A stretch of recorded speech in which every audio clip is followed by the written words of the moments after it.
안녕하세요. 법무법인 가무의 문정균 변호사입니다. 김계환 변호사입니다. 오늘은 이제 변호사 선임을 할 때 필요한 여러 가지 조언들을 해드릴까 합니다. 그 첫 번째로 변호사를 만나서 상담하고 수임할 때 어떤 점들을 염두에 둬야 될지, 또 어떤 점을 주의해야 될지에 대해서 말씀드리고자 합니다.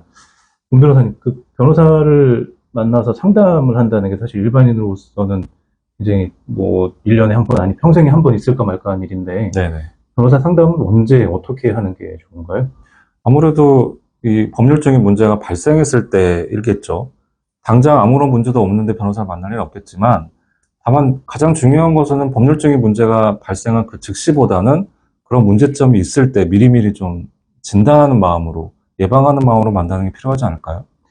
백신 같은 거겠죠. 그렇죠. 법률 분쟁이 예상이 될 때 네. 중요한 계약을 하거나 네. 또 임대인 임차인 문제라면 임대차 관계 어떤 분쟁이 구체적으로 생기기 전이더라도 그렇죠. 그런 것들이 예상되는 시점이나 또는 그 전 계약서 작성했을 할 때 이런 때 이제 변호사를 만나서 상담을 받는 게 좋겠죠. 다만 상담료가 좀 부담이 될 텐데 요즘 상담료는 어떤가요?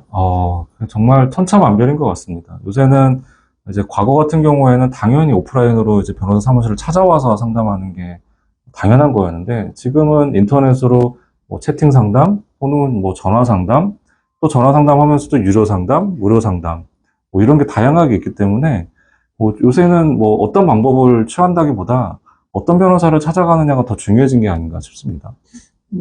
저도 네이버 카페에서 이제 법률 상담을 하고 있지만, 예전에 지식인, 카페, 그런 게 있었지만, 요즘은 이제 로톡이라든가, 또 특히, 대한변호사협회에서 하고 있는 나이 변호사라는 앱이 있습니다. 이제 그곳을 통해서도 상담을 할 수 있고, 또 직접 어떤 변호사가 내가 지금 관심 있는 분야를 전문적으로 하고 있는지, 직접 변호사를 찾아서 전화해서 상담하는 것도 한 가지 방법일 것 같은데요. 네. 다만 상담료가 과거보다는 아무래도 이제 온라인으로 하는 경우에는 많이 좀 저렴해진 상황인 건 맞습니다. 그렇죠. 근데 사실 또 제 개인적인 생각입니다만 온라인 상담은 분명히 한계가 있거든요. 그렇죠. 의사한테 진료받을 때도 진짜 비대면으로 온라인 진료 받는 것처럼 딱 그 정도인 것 같아요. 방문해서 직접 상담받고 자료 같이 보면서 의논하는 게 오히려 더 심층 있는 또 정확한 상담을 할 수 있는 것 같습니다. 네. 상담을 할 때 사실 보통 법률 분쟁이 생기거나 변호사 선임을 해야 되는 상황이 생길 수도 있는데, 네네. 그럼 변호사 선임을 위해서 하는 상담은 어떻게 하는 게 좋을까요? 사실 변호사를 만나서 직접 시간 내서 찾아간다는 게 쉽지도 않고, 특히 네. 지방에 계신 분들은 무변촌도 있잖아요. 요즘 마을 변호사 제도라는 것도 생겨서 10년째 그렇죠. 됐죠. 예. 그런 것들이 있다고는 하지만 역시 찾아가는 건 많은 시간을 필요로 합니다. 네. 발품 팔아서 가야 되는 상황인데, 네. 만약에 소송거리가 생겼다, 내가 소송을 당했다, 네. 변호사가 당장 필요하다, 그러면 변호사 상담은 몇 명 정도 하는 게 좋을까요? 최소한 3명은 만나봐야 되지 않을까요? 그럼 어떤 변호사를 하는 게 좋을까요? 변호사 입장에서 물론 얘기하는 거긴 하지만, 가장 중요한 건 의뢰인이 가지고 있는 그 문제점에 대해서 그 쟁점이 무엇인지. 그러니까 이 쟁점이라는 게 참 말이 참 아다르고 어다를 수 있습니다. 당사자가 생각하는 쟁점도 있겠지만, 전문가로서 변호사가 보는 소송에 임했을 때 승패에 좌우할 수 있는 중요한 쟁점을 잘 캐치해내는 변호사, 이런 변호사가 중요하지 않을까요? 저도 상담을 하다 보면 사실 승소 가능성이 얼마가 되느냐라는 질문을 많이 받는데, 문 변호사님은 이런 경우는 어떻게 답변해 주시나요? 어떤 걸 중요하게 보시는지? 아무래도 승패에 관련된 가장 중요한 건 요건 사실과 관련된 그 주장 사실에서 거기에 따른 증거가 충분하게 갖춰져 있는지, 이게 아무래도 중요하겠죠. 제가 네이버 카페에 올린 글에서도 사실 말씀드린 적이 있는데, 개인적인 의견일 수도 있습니다만, 상담할 때 가장 중요한 건 제가 의뢰인 입장이라면, 사실, 승패의 가능성보다는 왜 그렇게 생각하는지에 대한 구체적인 근거가 더 중요할 것 같습니다. 저 같은 경우는 승소 가능성이 높지 않으면, 특히 제가 볼 때 30% 미만이다 그러면 오히려 만류합니다. 소송을 당한 경우라면 일단 협상할 것을 권해드리고, 네. 소송을 하는 쪽이라면 사실 소송 시작할 때부터 많은 비용이 들어가기 때문에 일단은 소송보다는 조정이나 합의를 더 권고하고, 소송은 웬만하면 지양을 하도록 권유를 해드리는 편이고요. 소송을 시작할지 말지에 대한 가늠자 역할을 말씀하시는 그렇죠. 거죠? 네. 일단 소송을 당한 상태라면 그럼 어쩔 수 없죠. 어쩔 수 없죠. 예. 그때는 되도록이면 합의를 해서 유리한 네. 조건으로 합의를 하도록 하는 게 더 좋겠죠. 네. 그리고 이제 사실 3명의 정도의 변호사를 3명 이상이 좋겠죠. 시간이 아무리 급하다고 해도 뭐 당장 내일 구속이 된다 뭐 이런 거 아닌 이상 뭐 여러 명의 변호사를 만나서 상담을 해보는 게 좋을 텐데 사실 개인적인 의견으로는 전문 변호사를 만나서 상담해 보는 것도 좋지만 좀 경험도 많고 다양한 사건을 해본 변호사를 만나서 꼭 상담을 해보는 것도 필요할 것 같습니다. 만약에 3명을 상담한다 그러면 적어도 1명은 민형사, 행정, 유형을 불문하고 많은 사건을 해본 변호사를 상담해보는 게 꼭 필요합니다. 왜냐면 전문 변호사라는 게 사실은 뭐 예를 들면 지적재산권을 전문으로 한다 그러면 지적재산권과 관련된 민형사는 경험이 있을 수 있지만 여기서 파생되는 집행 문제라든가 또는 다른 형사사건의 문제라든가 이런 부분은 좀 약할 수도 있거든요. 그래서 전체적으로 그 분쟁을 해결하는 데 필요한 전체적인 것을 입체적으로 볼 수 있는 변호사의 상담을 한 번 정도 받아볼 필요가 있고 그게 참 일반인의 입장에서는 그걸 어떻게 아느냐라는 이제 질문을 할 수가 있거든요. 그렇죠. 네. 사실 변호사도 잘 모르는 영역이 그러니까요. 많으니까. 그 3명의 변호사를 만났는데, 각자 설명해 주는 것도 다 비슷하고, 다 고만고만하다. 이제 이러다 보면은 다들 또 생각하는 게 정관 변호사 아닌가요? 그렇죠. 근데 이제 정관 변호사의 함정이 거기에 있는 것 같습니다.